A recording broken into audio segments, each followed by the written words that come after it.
think mine is on because I don't think Tim heard me. We are. Thank you, Tim. All right, it is 5:05, and I'm going to call to order this regular business meeting of the Newmarket School Board. I'm going to ask Lila, our student representative, to lead us in the Pledge of Allegiance to begin. Lila, if you would. I Pledge allegiance to the flag of the United States of America and to the republic for which it stands, one nation, under God, indivisible, with liberty and justice for all. Okay, we will open this meeting as we do all. There's one note. Mr. Swanson is away this week and he has an excused absence, so he's not going to be with us this meeting. We will begin the meeting with public comment. Not seeing anyone rushing to the mic, we'll proceed on with the agenda if the board agrees. Our first report is the student representative report. Lil, so you are on again. Of course, yes, a lot of interesting things happening in the district right now. The high school student council is currently prepping for their annual trick-or-canning food drive, which takes place during town trick-or-treat on the 30th. They will be knocking on doors and, instead of asking for candy, requesting canned food donations. The student athletic leadership team is currently in the midst of its campaign for breast cancer awareness. They have currently raised nearly $400 in support of the cause and will continue collecting for the rest of the month. A huge congratulations to the girls varsity soccer team who just finished out the season and set a new best record for winning all of their 16 games. They are now headed into postseason, and their next game will be a home game at 2 o'clock on the 31st. And of course, another big congrats to the boys varsity soccer team for winning yesterday's game against Concord Christian Academy. They too will be entering postseason with a home game at 3 o'clock on the 26th. The cross-country team is currently performing absolutely swimmingly. Their next meet is 4 o'clock tomorrow at Portsmouth Christian Academy. And finally, our varsity football team is doing great. Their next game is a home game in Epping this Saturday at 2 o'clock. Well, thank you very much. You bring a lot to those announcements, and I appreciate it very much. Thank you. The next thing, Mrs. Durant, Heather, it represented the school board at a School Board Association Delegate Assembly.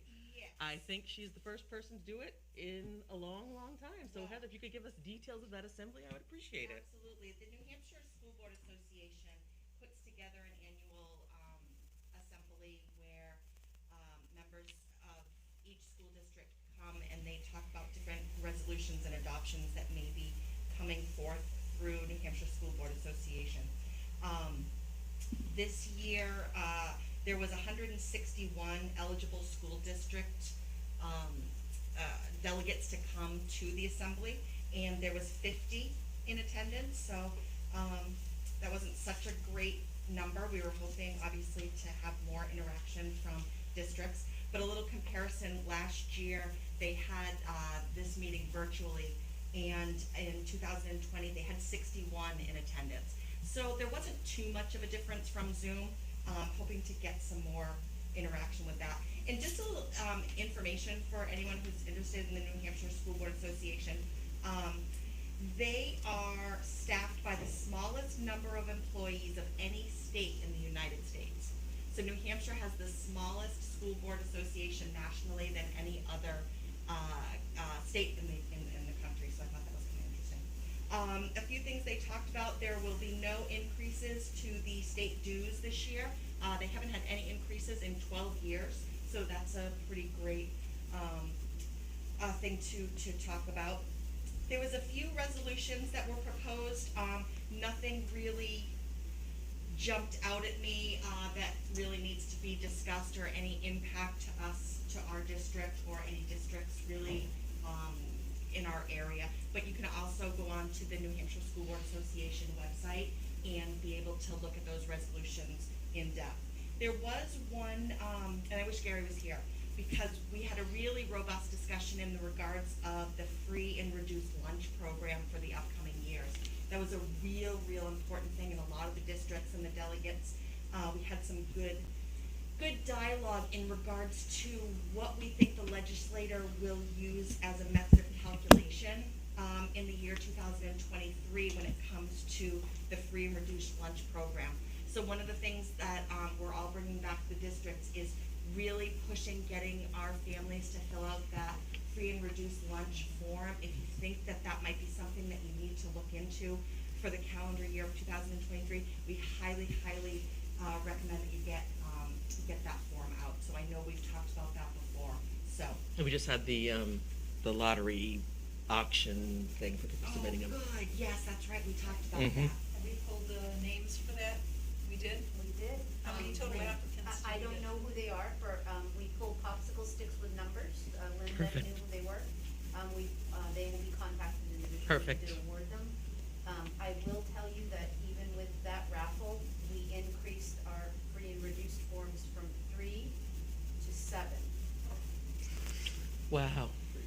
Okay, that's, Well, there were other people that were preceded, but that was the increase after we announced the raffle. it, you know, unfortunately, it was only 50 districts in attendance out of 161 last weekend, but every delegate talked about the concern. Manchester district alone is possibly losing almost $5 million in free and reduced lunch Wow. funding. And, you know, she really had a heartfelt plea, and even, you know, it was something to really, really think about. So whatever we can do to get that word out. It was a great meeting, met some really neat people from all sorts of great districts. But of course, Newmarket's still the #1 district, so I don't know what to tell you. There you go. Thank you, Heather. Ms. McKinney, I think we have a report from a recent SECO School Technology meeting. Yeah, so our budget has started, so we'll be meeting with SA 16's business manager. We're talking price per student. That price is going up.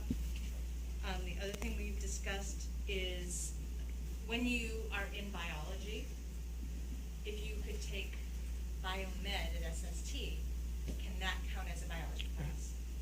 Don Russell, who's a former employee at our district, now runs the education over at SST. They write so many papers there. Could that be considered in English? Obviously, engineering is math. So we're trying to make it so that our kids can go there and not have to worry about their classes back at the high school. Because I think that would increase the numbers. Numbers went down, but only by 50 kids, considering the pandemic, didn't have open house. But it's gonna be interesting. They are asking that boards make sure that we continue to go to the meetings and be involved, because some big decisions are being made. Thank you. Great. Elizabeth, did they give a sense of what percentage their rates would be going up? So I have it scribbled. I'm guessing at 3,700. They didn't give us a set number, but 3,700 per student. Any more questions for Elizabeth or Heather from the report? Thank you both for those. The last meeting, we talked about fiscal year 22-23 goals, and we had asked for Susan to make some amendments for some of those, and she's done them. Does anyone have any thoughts about these? Any feedback? Susan, anything you wanted to say about them? No, the big change was just modifying the second to the last goal to say consider and adopt plans Yep. as opposed to develop. Because you don't develop the plan, you consider the plans and adopt them. So that was really the big change, and I think that there was one typo someplace, but I don't recall where it was. And then the only other thing worthy of note is that for the community relations committee, we were hoping to have 1 or 2 board members be on that. I've got 2 parents who are interested, and I'm hoping to get maybe 1 staff member from each school. Susan and I had spoken about this one of these days, this past week, and I think, Andrew, you and I had sort of talked some months ago now about maybe, and we can sort of see maybe what you guys think of it, sort of maybe flipping you off PD and having you flip to that, and then maybe, Elizabeth, you can flip onto PD for this last little bit, just since you can do the afternoons, and then we can see if someone else would want to join Andrew on the communication. Would that be okay? Yeah, that's awesome. Okay. You know, I think that once we get this moving, I think we've all talked about how important it is to have that piece of things up and running and doing well. And I think the more hands we have on that, the better off we'll be. So, Heather, I'll talk to Gary and see if anyone else would like to join that one. And I don't think we need to approve these again because we approved them last time with the edits, so we're all set. Yep, I just promised I would bring it back. Thank you very much. The next thing is Principal Dave Dalton to talk about the NEASC update and the plan.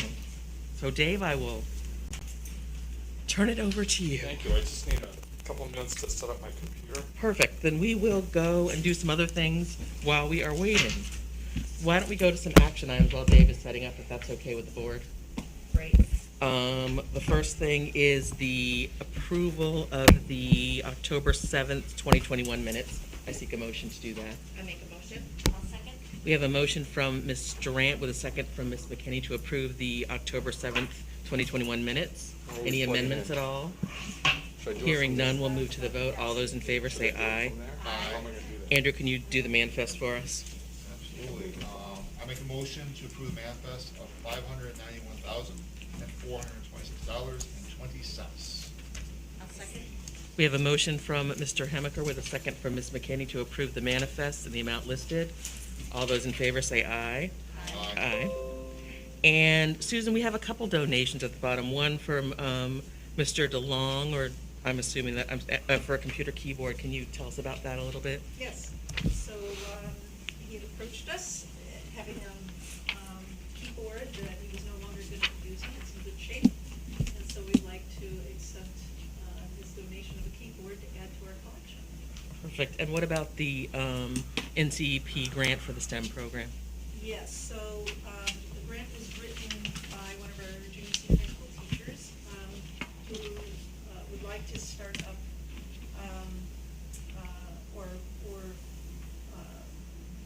get materials for, the STEM program. We added a STEM component at the middle school, and, she has some projects and resources that, we would like to buy or support that, so. NCEP was gracious enough to approve and award a grant for that purpose. We are always extremely grateful for the partnership that we have with NCEP and the private citizens that donate things to our schools. It impacts things greatly. I seek a motion to accept those generous donations from Mr. DeLong and from NCEP. Motion. We have a motion from Mr. Rant. We need a second. I'll second. Second from Mr. Hemaker to approve, accept these generous donations. Again, thank you to everyone who donates to us. All those in favor of approval say aye. Aye. Aye, both approved. Let me see if there's anything else that we can tidy up. The rest is, anything else that the board's thinking of while we have a moment? Halloween trick-or-treating is on Friday the 30th? Is it Saturday. night? Saturday. Saturday night. What time? 5 to, Trick-or-treat is Saturday, October 30th, from 5 to 7 p.m. Just a reminder for parents be on the lookout and for, kids, be on the lookout. and that's the tricker canning will come with the donations. I think that some of the students put out some flyers on mailboxes over the last few correct. days. So people should be on the lookout. So, It's on the USB drive as NEASC. Yeah, it's just not showing the drawing.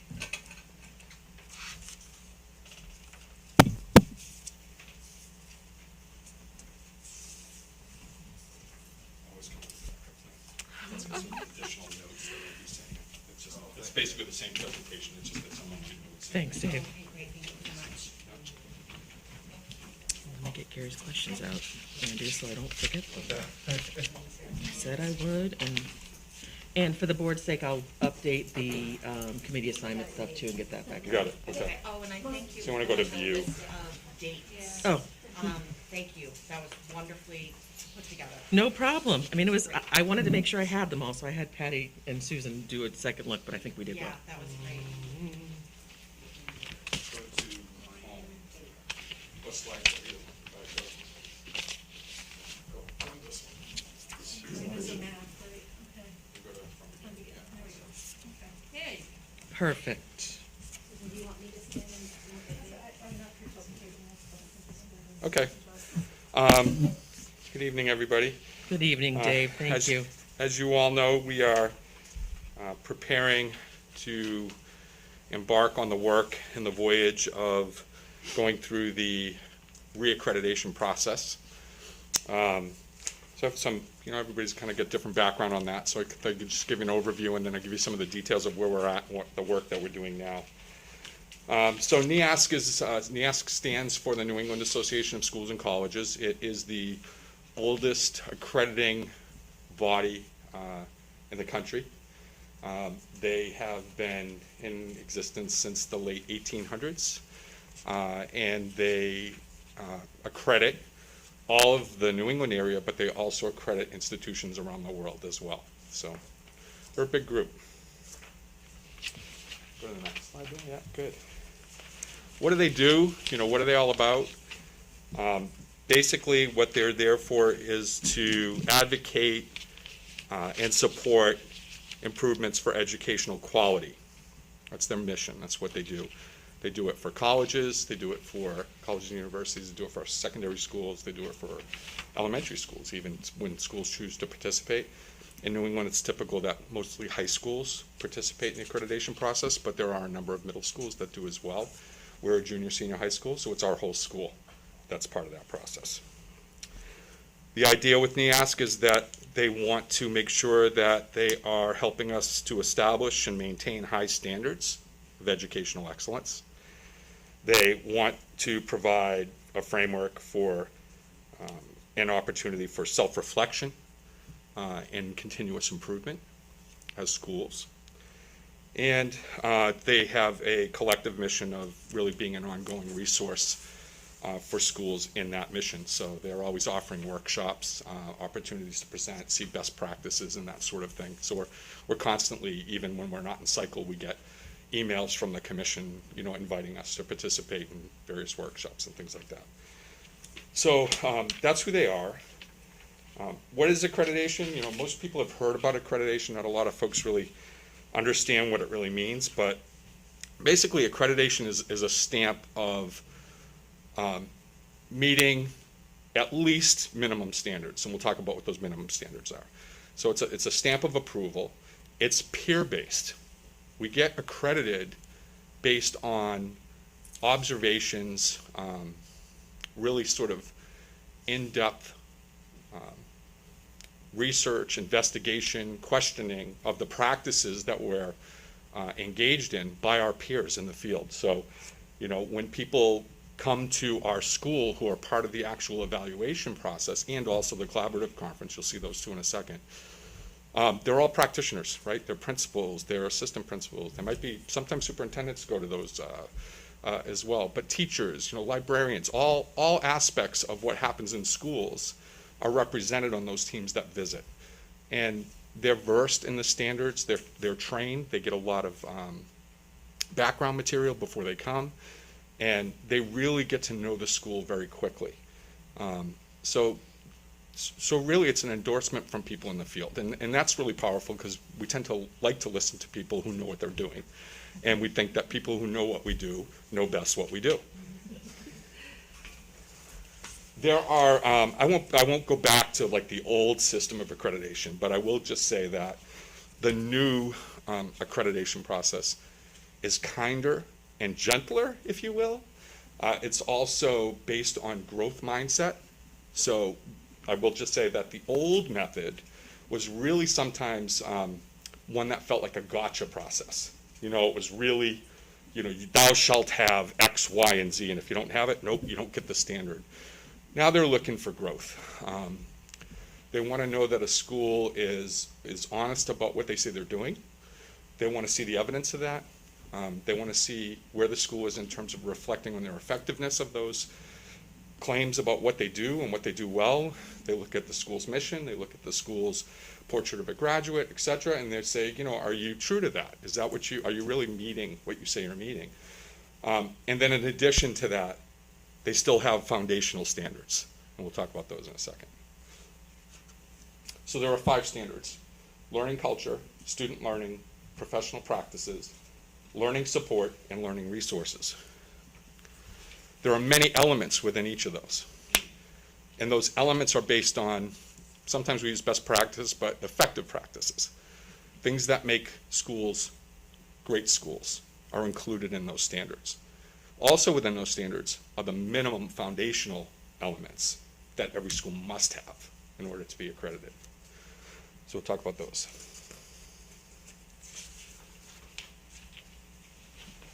The process, so, a cycle is a cycle. We can pick it up anywhere. So we're an approved school right now. We're currently accredited. So we go into what's normally a 10-year process. I had mentioned at an earlier meeting, maybe last year, that we've been bumped a couple of times per our request. So right now we're out of cycle, but we're due for an evaluation, the evaluation visit, in 2024. This fall, we'll begin the process of a self-reflection and in preparation for a collaborative conference visit, which will be next fall 22. So we'll talk about that too. So self-reflection is the process of examining our work. We get a peer review in the collaborative conference. There's a follow-up, which includes the evaluation. They continue to support us through the process. They give us a report. They tell us how we're doing, what we need to improve. They help us to develop that improvement plan. And then we continue to report on our growth during that process. So there's a 2-year report, there's a 3-year report, there's a 5-year report, depending on how many recommendations might come out of that initial visit. So their visit really informs our work. What do you have to do to get better? And we provide that information to them, and then they sort of validate our own thinking about our self-reflection, and then they help us develop that map for moving forward. Next. So I kind of just did that. So we have a self-reflection committee, which right now consists of 5 people. I think this might be the one this might be the copy that I didn't want to have up there. I don't know if it's the same as the one we have right now. Let me just check. These in a different order. Oh, No, I think I just opened the wrong one. Okay. That's okay. So I can deal with that. So we have a self-reflection committee. Self-reflection committee consists of Amanda Brower, Jody Callanan, and Stephanie Cleary, but we also have 2 additional members that aren't on this list. Michelle Sylvia from the junior high and Ali Boudreau from the junior high school. So we have junior high representation, we have high school representation, we have admin presence. The principal's role is always to be sort of aware of what's going on, but intentionally the process doesn't involve the principal sitting on committees where the school's being evaluated. That's by design. So it's really my responsibility to make sure that we have a transparent and thorough process, but it's not to write the report. It's not to control the content of what goes in there, if that makes sense. So, so the committee is formed. As part of that committee, we attended a seminar in the spring to prepare them for the work that would be coming and to go over the timeline. That committee will be in charge of putting out a survey to the community, students, teachers, parents, community members, school board. That will be in January. It's actually not a survey we develop. It's a survey that the process requires you to administer. It used to be called the Endicott College Survey, if anybody's ever seen that. So it's pretty thorough. They get the data to us very quickly, like within 4 or 5 days of closing the survey. So that's part of the process. So we survey. We use the survey as part of our evidence. We collect other evidence relative to the standards. We use that evidence in the survey data and any other information that we have available to write our self-reflection. We share that with the commission. They look it over, they prepare a team, and they come out in the fall. That's the collaborative conference. So self-reflection is the key to the whole process. It's really about sort of recognizing what you're doing, measuring yourself against the standards, and then figuring out what it is that you need to do to improve. So the important part of that is that in order to be valid and in order for it to be thorough and to be able to inform a well-developed improvement plan, it needs to include everybody. It needs to be an inclusive process. So that's what they expect, that's what they require, and that's what happens. That's effective self-reflection. So here's where the rubber hits the road for us. So foundational elements. As I said, the standards, and you can go online, information's available, but if you go on to NEASC and you look at the 2020 standards, you'll see there's a lot of rich, really great stuff that schools are expected to do to thoroughly meet the standards at the highest level. And there's a lot that's there, and some of that honestly is happening in our schools. We have pieces of that. But there are some pieces that are more foundational that are still challenging for us. So those pieces are captured here for you, just to show some of the basic pieces, and to talk about the fact that we're not waiting for that process to get some of those pieces in place. Okay, I want to share that with you. So the first two come from the LC is the learning Community? what's that called? What is it? No. School community. Go back to LC. the- I got it right here. Hang on, I'll tell you. Learning culture. Thank you. Learning. I got it. Learning culture. So the first two on learning culture, the school community provides a safe environment. So that would be the building itself, how the building operates. Does it have locked doors? Classrooms. Is the building clean? Is it accessible? All those sorts of things. So that's the first one. We're in good shape. We're in good shape there. The second one is that the school has a written document describing its core values, beliefs about learning, and the vision of a graduate. We have one, but it's very old. And that is part of one of the first tasks that we'll do when we start to roll after we have a training in November, which you'll see on the calendar that I put together. So we'll be attending a training conference, a workshop for developing Portrait of a Graduate in early December. So that will kind of kick off the process for us, and hopefully, revitalize our documents, get us thinking about big picture of what we're trying to do with our students, what kind of voyage we're taking them on, what we're looking for them to know and be able to do to prepare them for the world. So we have to do that. So we would be okay with that one because we have one, but they would not be happy that it hasn't been touched or that it's not current and hasn't involved the community. So that's one to take a look at. Student learning is SL. There is a written curriculum in a consistent format for all courses in all departments. We do not have that. We do not have that. We do not meet that foundational element. We have pieces. We have some courses that have well-developed curriculum. We have some departments that are further along in terms of vertically aligning those and having common language. But we have other places where we're missing most or all of it. So we started last year by sharing templates, curriculum that we borrowed from other districts to get people started for modeling. This year, our professional development program is intensely based on understanding by design training, workshops, teacher training, and facilitators helping teachers to not just get it done and check the box, but to actually write really thorough, well-articulated curriculum that is instructionally sound, that is linked to standards, and that is tied to big ideas, essential questions, and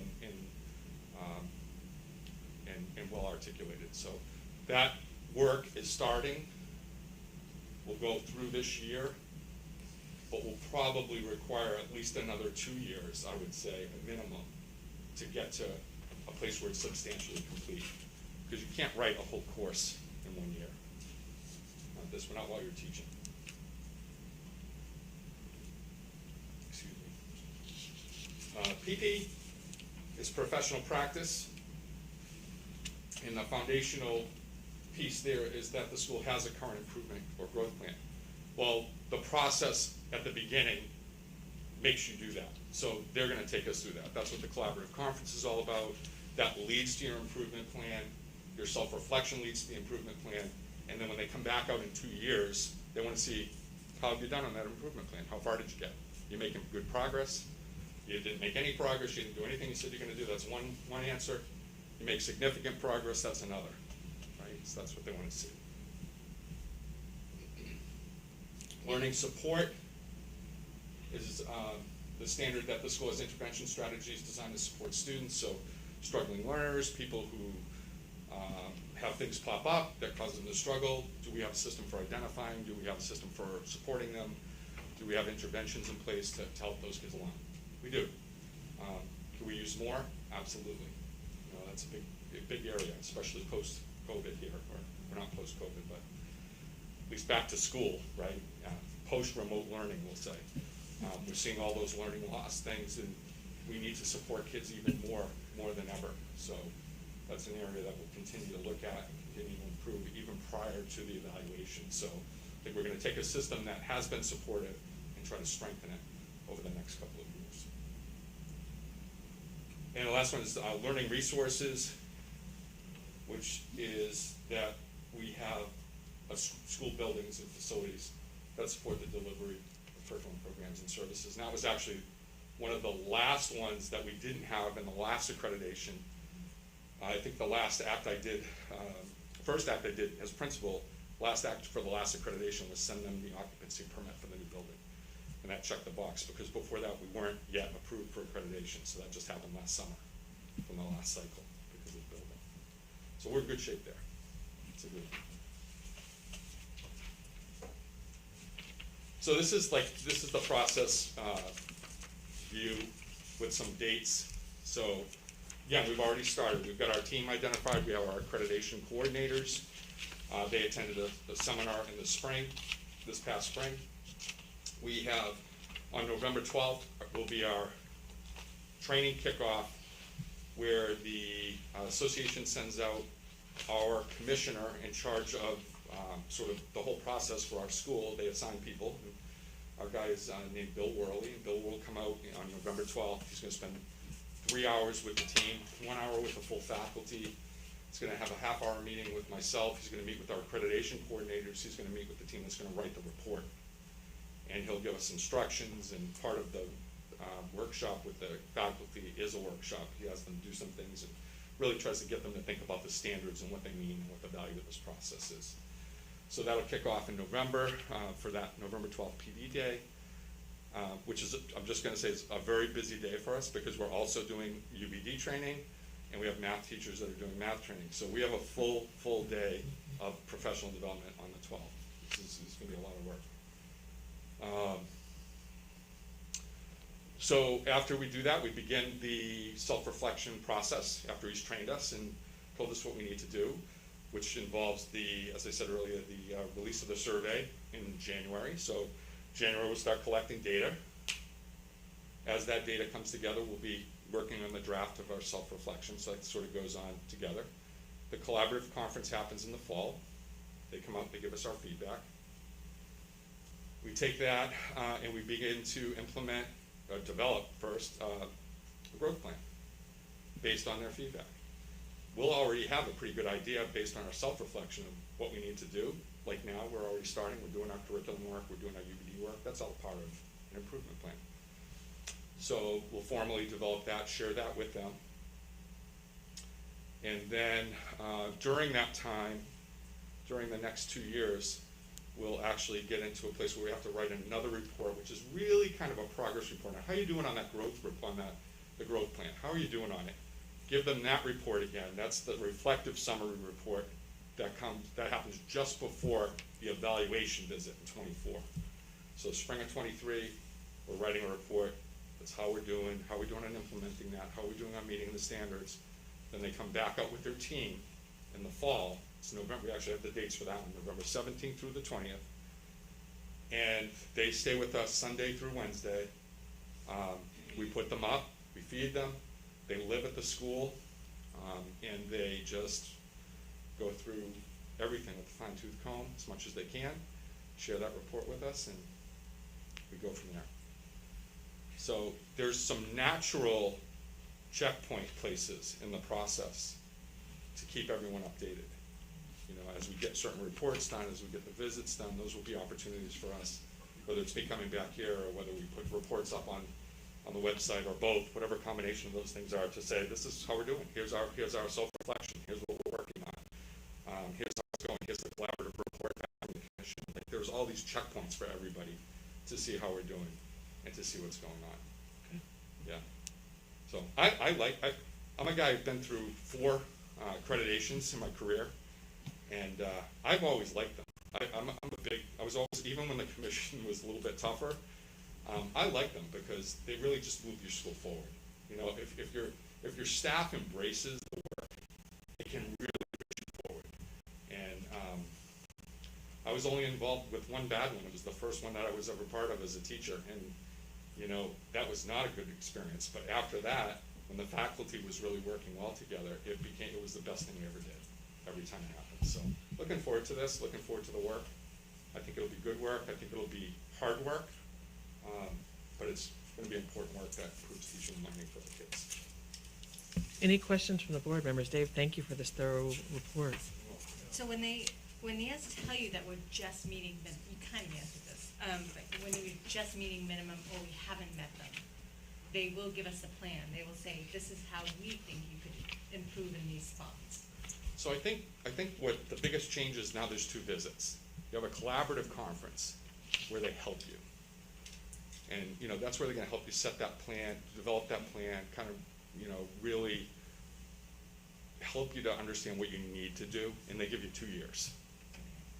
If you did nothing, you're not gonna get accredited. Right. If you're making progress, you're probably in good shape. If you're barely touching it, you know, who knows? You know, you fall in the middle somewhere. The commission looks at all the evidence at the end and they vote in the summertime each year. So, you know, I think we got a hardworking team. You know, I'm not really concerned about that piece. It's just gonna be a question of how far do we get in that 2-year period? You know, how much growth do we really make? In the past 10 years, we've been so focused on the building. Yeah. That obviously we've let other things slide, no curriculum and things. But again, like you said, you have a hardworking team, and obviously if they care about children, or they wouldn't be in education. Yeah, it's just one of those things that it just requires it requires a thoughtful plan and organization about what you're doing, and making sure that all the initiatives that are happening are all rowing in that direction. And right now, I feel that's what's going on. You know, all of our PD planning that Black's putting together. You know, I meet with her regularly, and we're looking at, you know, we have multiple things we have to do, and it's like, okay, on the 12th, we've got the math teachers are here in the morning, and you know, the UA people are available, but I don't have this, and we're piecing it together, but we're working together. And it's all right now focused on improving curriculum and instruction in that PD, and it's, you know, that's the most important thing that happens in the school. So, you know, I think it's a good plan. It's just gonna be how fast do we get the products that are the requirements of the foundational element, because it's not like, you can't say it's 50%. It's every course, common format, and that has not happened yet. Dave, can I ask you a favor? I know on this report that we just saw now, there's Gary had some questions about a timeline, and I think this new report really shows that pretty clearly. Can you shoot that to me, and I'll shoot it to him with some notes? Yeah. Any other questions? I just want to say thank you to you and the teachers on the committee. Having gone through the process, it's intensive, it's on top of everything else. So I know that you guys are, you know, quote unquote taking one for the team, so I really appreciate it. So thank you. Yeah, thank you. Thank you. Any other questions? Dave, thank you, and please thank your team for us, as Andrew said. Will do, thank you. The next thing are the discussion items, the big bad handbooks for both schools. Dave, you can stay if you'd like. Sean, you can come up, whatever you guys would like to do. I'm on a roll. You go, Dave. Have at it, Dave. Same thing, I just highlighted a couple of things to make it a little bit easier to talk about the changes. It's the same document, I just highlighted a couple pieces. Thank you. It's crazy, I didn't know.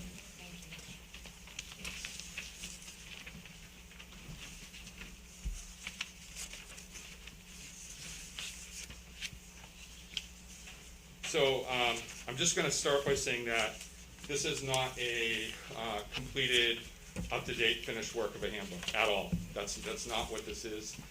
I'll try to honor the past work. I think this is sort of what's happened in the past. So what I did do with this handbook is I just tried to update, you know, current information, change the names, Had to do some work around consistency between the program of studies and the handbook. So there are things that just came out of this totally that are in the program of studies. I didn't really highlight that for you, but I just kind of pulled, if it was somewhere else and it didn't need to be in the handbook, I didn't make it in both places. And then there were other places where I had to make a decision about which one was right because there were some inconsistencies between the two. So I tweaked the little languages to have it be the same. But the plan is that we will have a handbook committee all year this year. We have a parent for that one already. We'll have student involvement. We're just getting this off the ground now. We're trying to figure out who's going to chair it and facilitate that group. Because I can't be on all the committees at the same time. You can't. So we're working on that. But there's lots of this. I just, my own 2 cents on this. I don't really like the organization of it. I think it leaves a lot to be desired. I think it has a lot of organizational pieces to do. There's some policies in there that I didn't have time to look at every single board policy that relates back to the handbook, and I have some questions about whether there's some inconsistencies in there. So it needs to have a real tight look. And then there's some other things that are just simply outdated and don't reflect current good practice. So, so I changed what I could, and we got to get it out because my teachers want it out there, and I think kids need some clarification about some things as well. So we're going to get it out there and do the best we can with it this year, and then put forth hopefully a much cleaner copy for next year. So with that wonderful introduction to our handbook, so I highlighted things that were just changes, right? So I updated the names on the front. I included a new principal's welcome. I included our new schedule. I included a section on, well, I do want to say, so last year last year in the end of the prior year, when the COVID piece was going on, we did have Delaney Rosenberg, who was with us in the English department, was doing some sort of internship type thing for her program. She actually started, she did took a lot of notes on the side that helped me figure some pieces out on that. So one of the things was including the state law on attendance. So there was some attendance language in there, but it wasn't based on the law. So we put the law in there for parents to understand that attendance in school is compulsory. You have to go to school until you're 18. It's not an option. You don't really have the option to not be in school. So we wanted to be really clear about the law piece in there. So we added that. That's not my language. That's just cut right from the law. Graduation requirements. We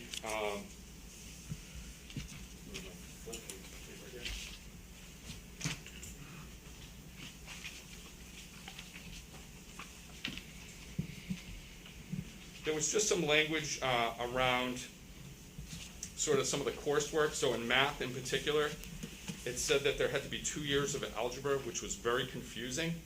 And because we really have a graduation requirement that's around Algebra 1 in the state. Most kids go beyond it. The kids at a minimum have to complete Algebra 1. And the language around 2 years of Algebra 1 came from the fact that there were some kids that were taking Algebra 1 over 2 years, but then that can sometimes confuse kids who only took Algebra in 1 year and only had 1 credit, and then were taking geometry and pre-calc and everything else, but they didn't have 2 years of algebra, or kids who didn't necessarily get through Algebra 2.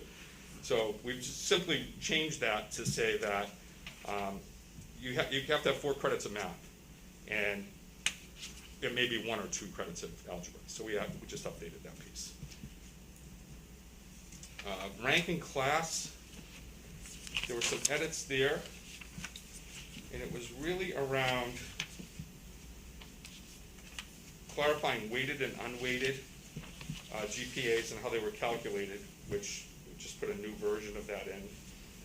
And then being transparent about the fact that we determined rank and graduation titles at the end of quarter 3. Because you can't wait until the end of the year. Right. All of that stuff has to be done. And that's really common practice in schools, in high schools. So that, I'm not sure how it really happened in the past, but we had to implement, that was some tech end on our stuff to make that happen. So it's important. We got that down last year. It was a little dicey.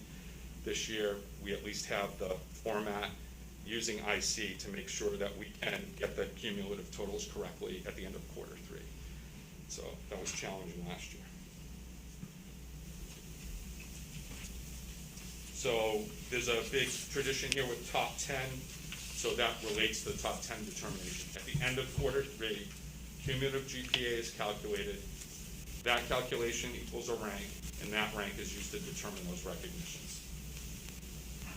So I think we just need to tell everybody that and let them know that that's the case.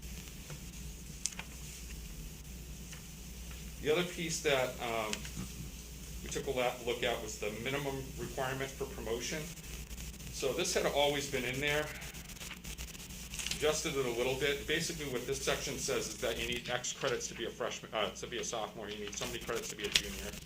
You need so many credits to be a senior. In other words, if you're not passing your classes, you're not a senior when you get there, unless you can graduate. If you don't have a shot at graduating, guess what? You're a junior, or maybe even a sophomore, maybe even a freshman. So credits equals class standing. And so we're going to highlight that. We're going to review that with kids. That's going to be hard for some kids and some families. But if they're not advancing credit-wise using summer school, VLAX opportunities, et cetera, then they're not progressing. They can't be a member of a class that they have no standing in. Can I ask a question about that? Yes. Will then that be tied to, like senior privileges and all that? Correct. Okay. Yeah, because that's what we get typically is, Yeah. the kid who is failing everything or hasn't been coming to school or whatever, they want to be able to leave early. Yeah. We need you to be in class. Yeah. So unless you're a senior in good standing, and you meet the other requirements for that privilege, then no. The same thing with, proms and things like that, You're not going to the senior prom if you're not a senior, unless we're doing guests, which I'm not sure how that works. It was such an unusual year last year. I don't know what the tradition is here. I'm not going out on a limb on that one. That's not what I'm saying the rule is. We had a great time last year. Yes, we did. It was wonderful. It was a blast. It was wonderful. Let's see, what else do we have? So, okay, then we had the big thing that took a little bit of cutting and pasting and finding some language is the new discipline law requires a tiered discipline response. And so there's a lot in here because we still have the code of conduct. It can be separate. The tiered discipline is, what do you do when they violate the code of conduct? So the tiered discipline refers to how you discipline, how you give consequences. So try to capture some language that recognizes the fact that we're a 6 to 12 school. It's another issue. I think we need 2 handbooks, which is part of the committee work that we'll talk about as well. But we're a 6 to 12 school. And so behaviors that might be presenting themselves in 6th grade, is one thing. In 7th grade, in 8th grade, we look at discipline progressively, right? Students were doing the same things in 8th and 9th or 10th grade that they were doing in 7th or 8th grade. They're not getting it, right? So, the law requires us to really, in the case of more severe disciplinary consequences, that involves suspension. It's really around suspension, the new law, right? You can suspend up to 10 days. You can give an additional 10 days in this really serious situation for an offense, but you really can't go beyond that without having serious intervention. Even the second 10 days is dicey to get to 20. So it used to be that the principal could suspend initially for 10 and then anything more than 10 went to the board or through the superintendent, whoever has the authority. I could do 10 and then it went to the board. Into the board, yeah. So, so the tiered language that's in here is really just sort of recognizing that there's tiered 1. If it's not frequent, it's not serious, we're going to use tier 1. We're going to give you detentions.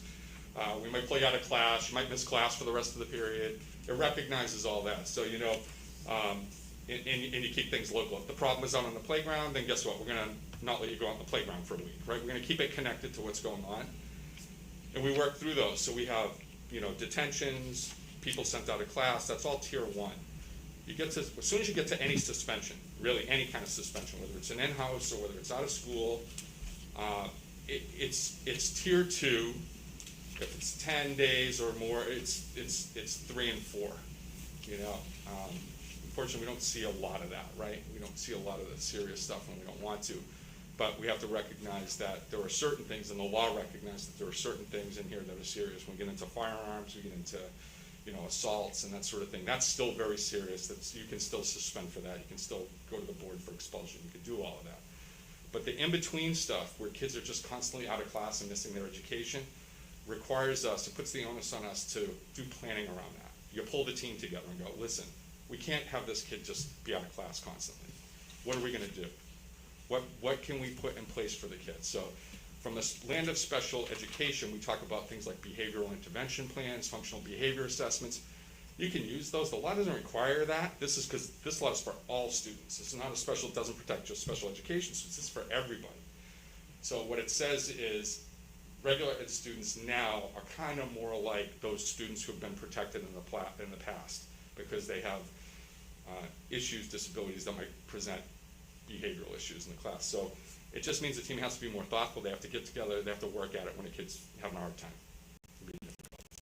So this language is an attempt to capture the basic and meet the at least the minimum standard for the law this year. Another area that we can look at going forward. Some schools have not addressed that at all in their handbooks this year. I was asking some of my colleagues. Others spent a lot of time. They spent the whole summer just reworking those pieces. So there's some good work out there that we can maybe look at, as we go back and revise it. But it's similar to what's here now. The other piece that's in here, I'm also not thrilled with, but it's better than what was in there before, is around dress code, which has been...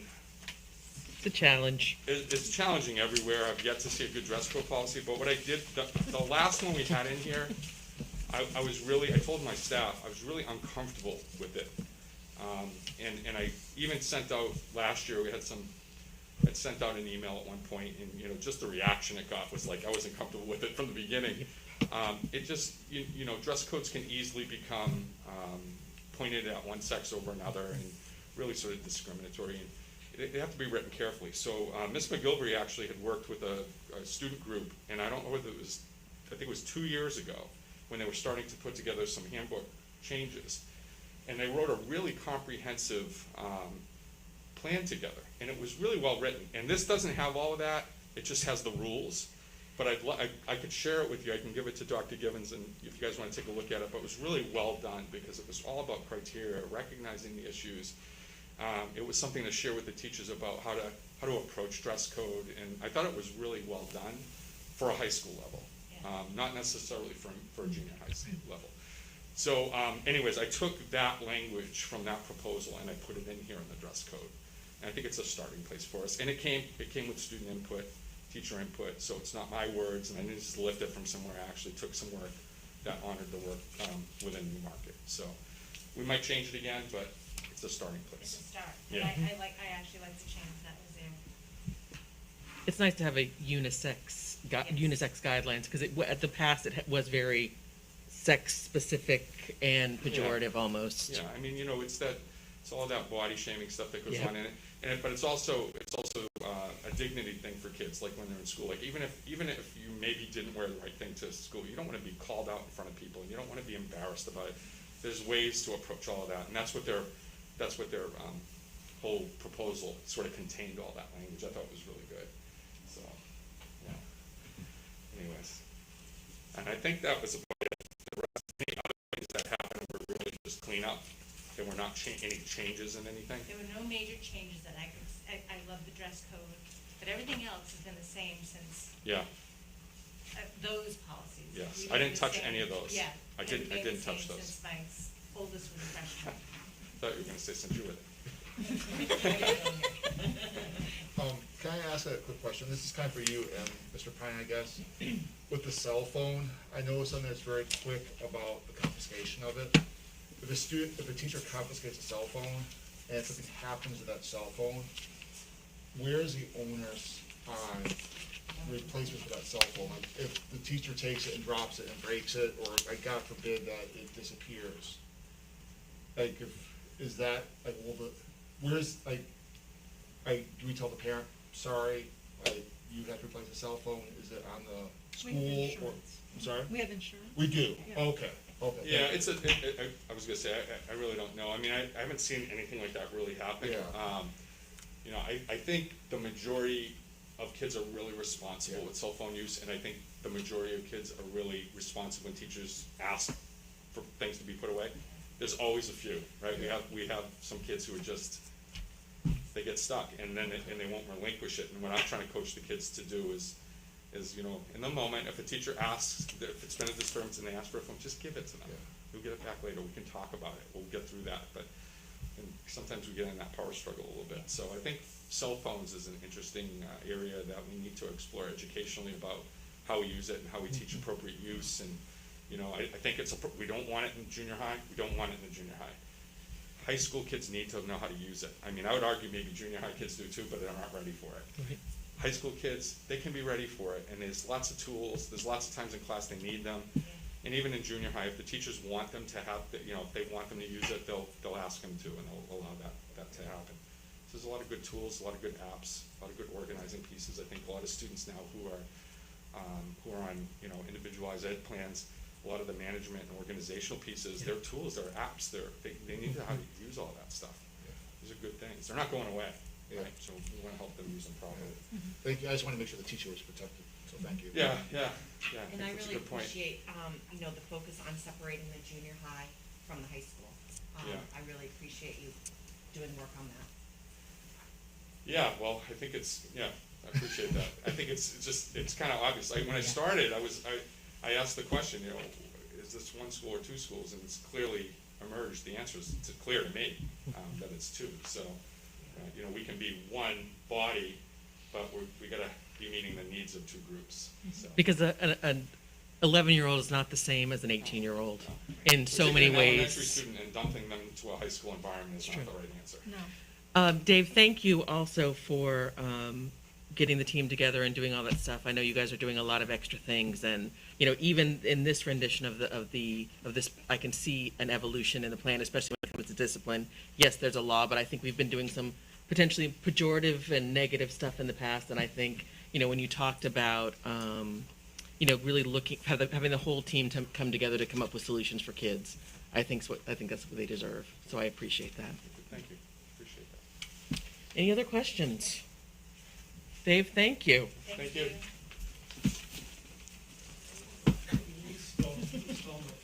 Welcome, Mr. Pine. Hi, how are you?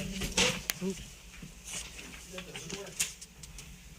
Here's a quick little cheat sheet I put together for you guys over some of the changes that you can see in the handbook. I know you have a chance to review it. Read 'em? They're good. Yeah, it's really good. Mhm.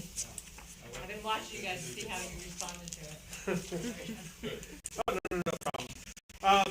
You know, our handbook is pretty much, there's no really significant changes in here besides the discipline. As Dave had mentioned, the DOE and they came out in the spring, talking about changing how we handle discipline at the school level.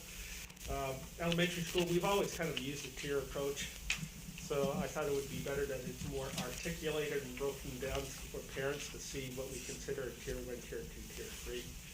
Fortunately, I don't think we ever really need to go past tier 2, in my experience at the elementary school. I know the philosophy of the admin team and the majority of the teachers at my school is that we are dealing with children. Children make mistakes. Discipline is a learning process. And we need to provide them the structure to realize, oh, I'm not supposed to be doing this. If it's a recurring habit, again, we've always worked on developing plans. It's been a discussion. It's not more of a shout match and humiliating a child for what they may be doing, because they're kids, and that's the one thing we need to remember. And that a lot of times those discussions will involve parents if it's a continuing process. How can we work together to make sure that your child has a clear understanding of what needs to be done? And I would say 99% of our kids, we're golden. We're very fortunate. Parents provide very good structures for it. Every kid makes a mistake. And that's always been my thing. They're children, they make mistakes. We need to just make sure that they know it was a mistake. What do you do? Why put yourself in that situation if you made fun of a friend, a classmate? How would you feel? then we work from there, sort of thing. So it's always a strategy of how can we address the issue in a kind, caring manner, and also make sure that it isn't a recurring issue for the student as well. So again, I would say the majority of our discipline issues are handled by our classroom teachers, and they do a very effective job with it. Through talking to the student, calling a parent, or what have you. At times, kids get sent down to the office, and again, it's, one of the administrators, myself, Ms. Rothel, and Ms. Cochran, we sit down with the student, we process through what's going on, and we call a parent just to let them know. I always say to the parents, I had Susan down at my office today to talk about blah, blah, blah. I don't want you to hear this at the dinner table tonight. So they can, we work together for that team approach. And so, that I feel, as you're seeing it, the tiers that we did there, it's definitely more clear. I did put in there, we can't name every possible situation that's going to be happen, so I put examples saying it's not limited to just these things. So that's probably our biggest change in the handbook this year. Other things, we actually put in the walker and biker permission slip into the handbook. We typically send it home at the beginning of the year. But just to have that there, so if a parent needs to get it, they can pull it up, print a copy, sign it, and send it in. We thought that would be easier as well. Changes reflect our new drop-off pattern in the morning, where each grade level is coming in at a particular door. That's mentioned in there. Again, you can see areas impacted by COVID.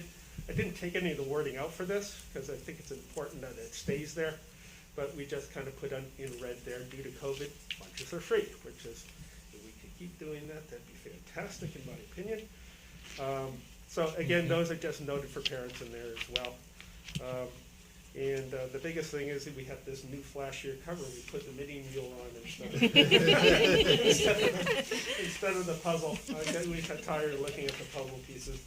But again, the handbook is always a work in progress, as Dave had mentioned. Even at the elementary school, it's something that we're always reflecting upon, looking at how we can tweak things. We don't have like a committee per se to take a look at it in depth. We could put one together, but I feel that we have a pretty good handle on it. We tried to make sure that we're linking board policies to this. A lot of language, like the discussion of truancy, for instance, that's language taken from the state, actually. And truancy, obviously, in attendance in general, whenever there's a concern, it's a phone call, it's a letter home, that sort of thing.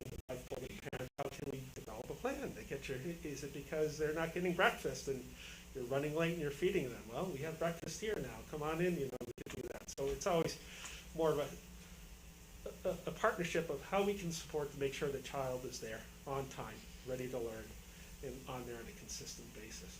COVID is thrown a little curve into the consistent basis part when kids have to be out for COVID testing.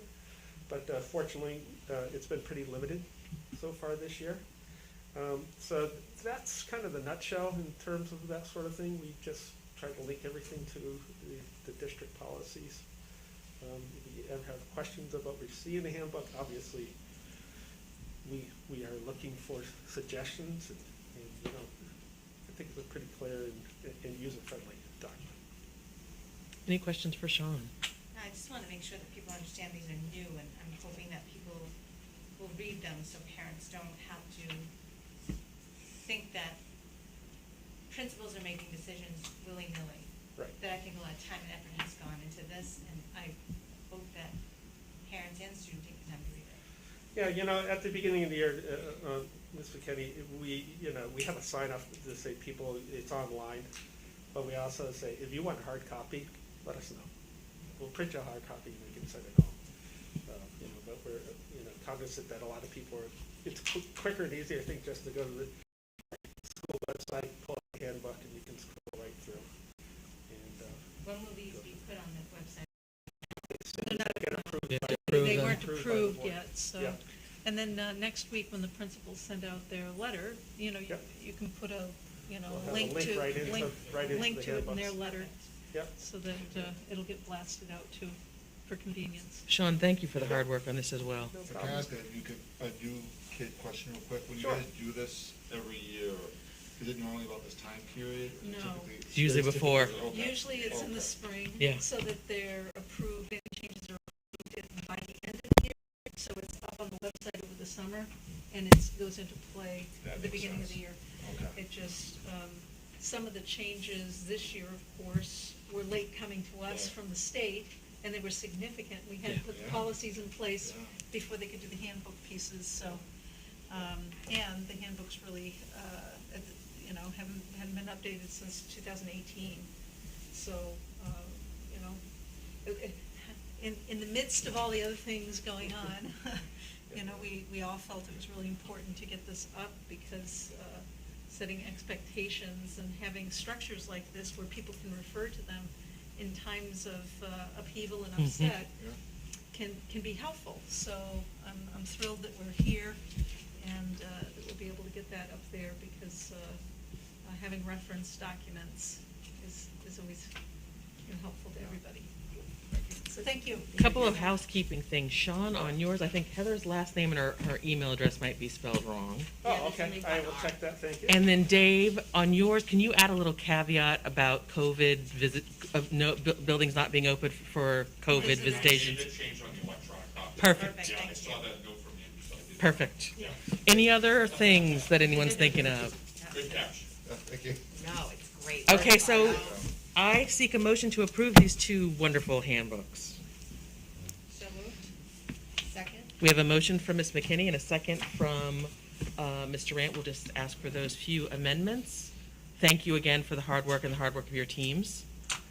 Hearing no more discussion, we'll move to the vote. All those in favor of approving these handbooks, say aye. Aye. They're approved. Thank you very much. Thank you, guys. The next person on deck for us is Jana Mellon with the, what is it, first quarter financial report. Hello, Jana. Yes, hello. Well, following Dave and Sean, I have to be humbled by the tasks that they do, and so my financials feel pretty simple to me right now. Quarter one financials, as I'm sure you all know, are kind of anticlimactic. We have 9 months of road ahead of us, and we're really just closing out that first quarter.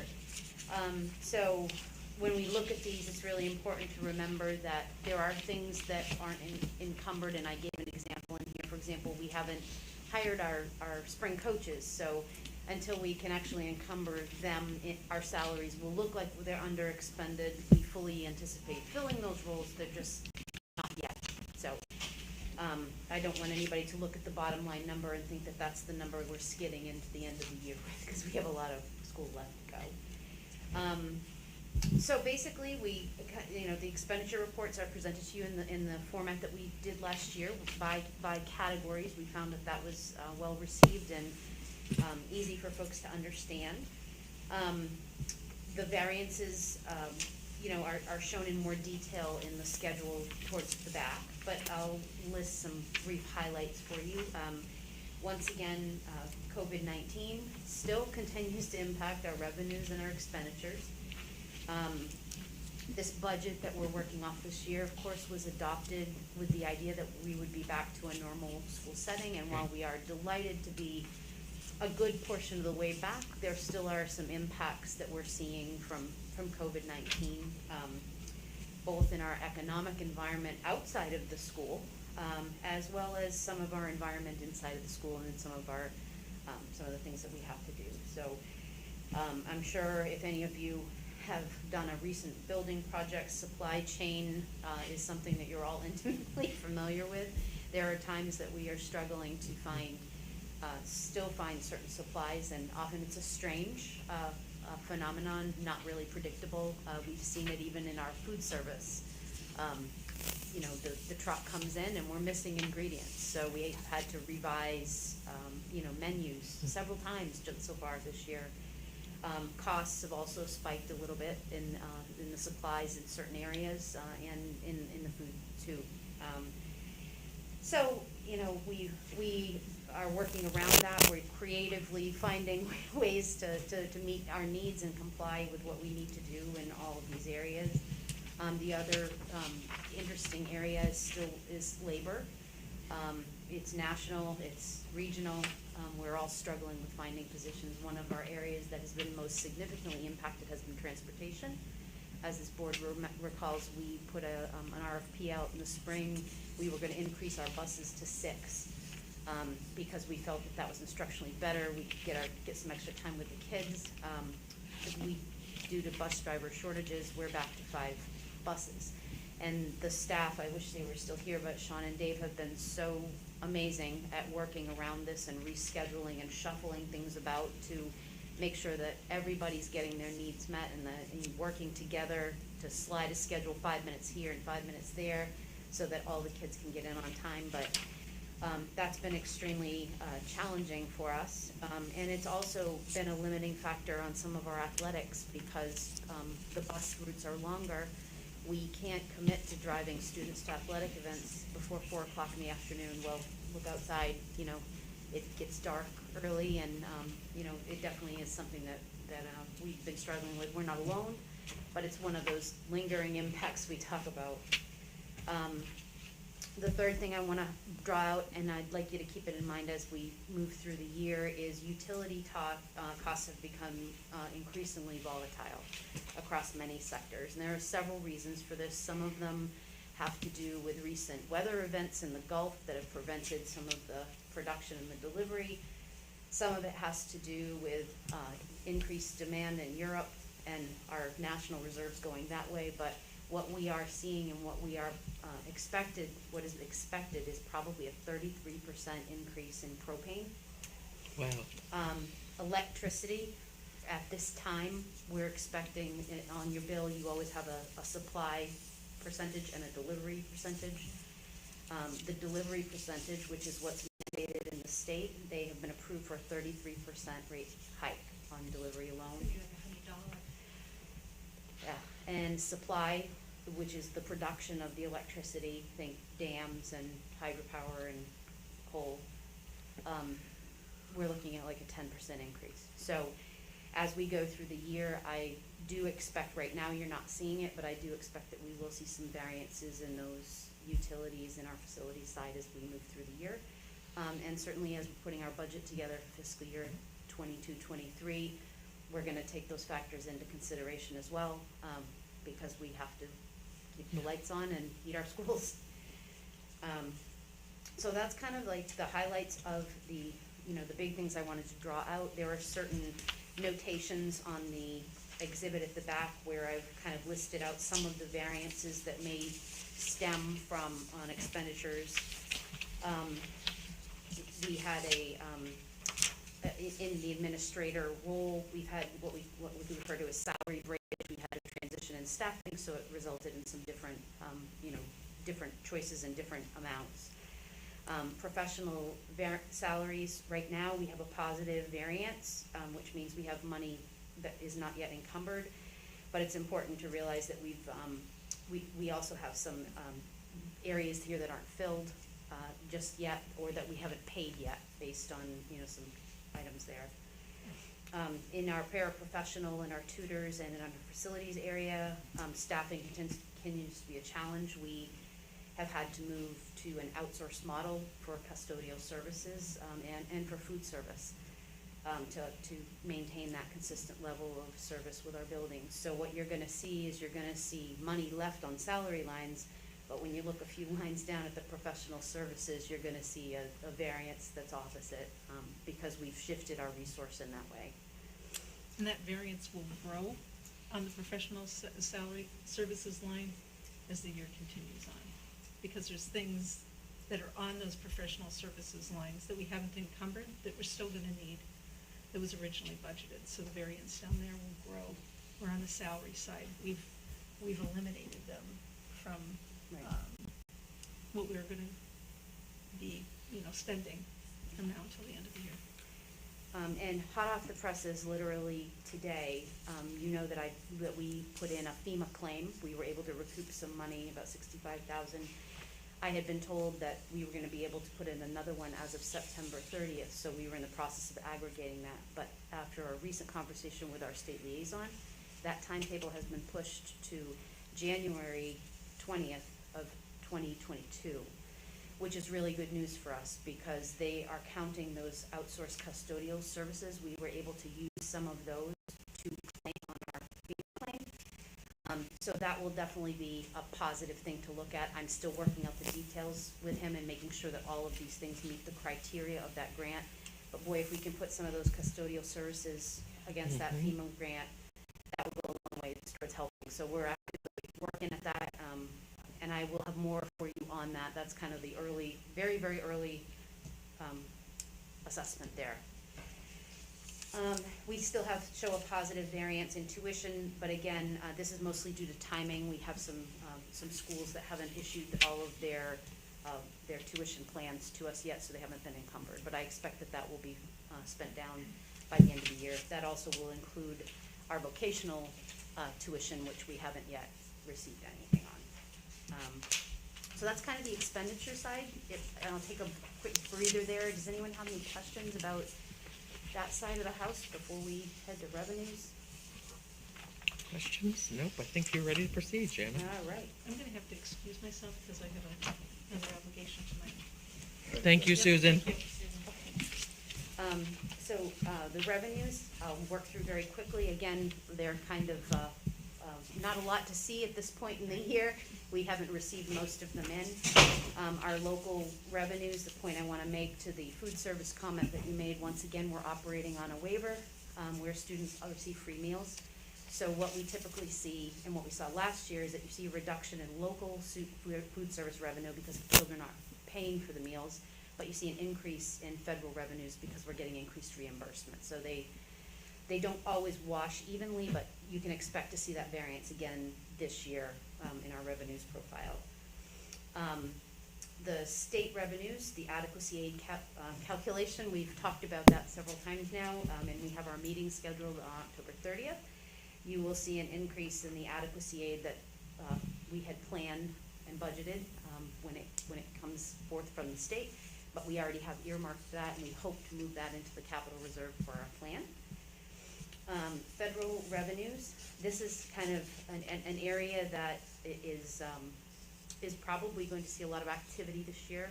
Once again, we have increased federal funding opportunities that have come to us, and I've outlined them a little bit below. This FEMA opportunity I just spoke to you about, we probably will be getting some additional money from FEMA. ESSER 2 and ESSER 3 are quite substantial. This district, to my knowledge, has never seen funding like that. In ESSER 2 alone, $658,000 is coming, and we have to expend it by September 30th of 2023. So we have a plan in place. We're looking at working, most of the things are, and I'm sure Deb Black will speak a little bit more about that, but most of the initiatives are aimed at helping our students who have struggled so much with COVID. So a lot of that is going to be staffing, additional staffing that we're bringing in to really provide students and families with some supports. And then ESSER 3 makes ESSER 2 look like chump change. It's going to be $1.4 million coming in, and we have to expend that by September 30th of 2024. We have 2 years on that. So we're also looking at finding all of those different types of things to do with that funding as well. That one, we're still walking through the process. We're still coming up with ideas and plans for that. But we hope within the next couple of months we should have a pretty solid idea of what areas we're going to earmark. Again, it's mostly we're looking to enhance and help students, student learning, families, wraparound services that help our kids be better at school, help them be able to achieve at school. So that's kind of the impetus there. And then the FEMA project, I told you we did get we had put in a claim at the last meeting. We hadn't received the money. We have received it, so it's in the bank. And we will be looking to put in another claim and possibly 2 claims against that project as well, hopefully to bring in a little bit more money that was not necessarily something we had to do. So at that point, and I forgot to mention, once a year I figure, because they don't change much, I included at the back for you kind of other financing sources, so you can see our trust fund balances that we have to kind of give you a sense of what we have, you know, on hand, in that area. And then I also included what we have for impact fees, which are pieces that, the town charges, for builders when they build like a development, and a portion of that's earmarked for the school district, and we have a period of time in which to use that. So we did use quite a bit of that with our building project, but it started to accrue a little bit, so we have some funding there too. But again, I won't show you this every quarter because typically these things don't change much throughout the year, just up and down with interest kind of thing.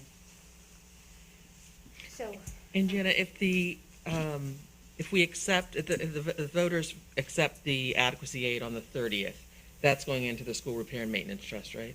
it is going It in. would be. I wanna get the name right, cause we have so many similar. Or school construction and renovation? It is going into our new fund, the School Improvement Capital Reserve Ah. Fund. Because that one, we included we broadened that purpose so that we could use it for a variety of recall. reasons. So that's where that's going. So, any other questions for me on the Thank financial? you again. No, what a great report. Thank you so much. Oh, you're welcome. And Jenna, thank you for driving down those pennies and finding them. We appreciate it very much. Your team as I well. have a strong team, but boy, when I come in the morning and say, hey, guess what? They're all like, oh. Jenna, can I give you this so we don't miss it again? Oh,